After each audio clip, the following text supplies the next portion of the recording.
ঠিক আছে, এই তো ঠিক আছে। স্যার এদিকে একটু স্যার আপনি এর সাথে একটা সিটি থাকে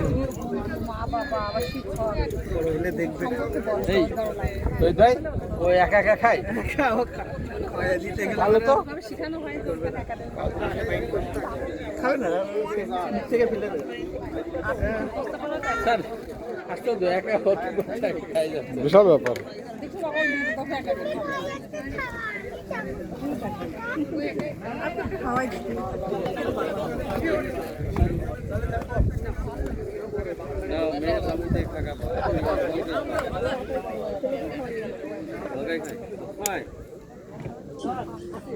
ছেলেও একটা খায় কিন্তু ছেলেকে বেশি খাওয়া দেওয়া লাগে। বাবুল 22 সালে ফাইনাল শোনো এই যে 22 সালে ফাইনাল আজকে পরে কিন্তু না ও শাখাগুলো আমি দিয়ে দিছি এটা গার্ডেনিয়া মারু বাবা এই গাড়িটা আমারটা। এই অফিসে জাকারিয়া ভাই এই অফিসে রাখি ভাই হ্যাঁ আপনি দিয়ে দেবো ওই যে অন্য কারো কাছে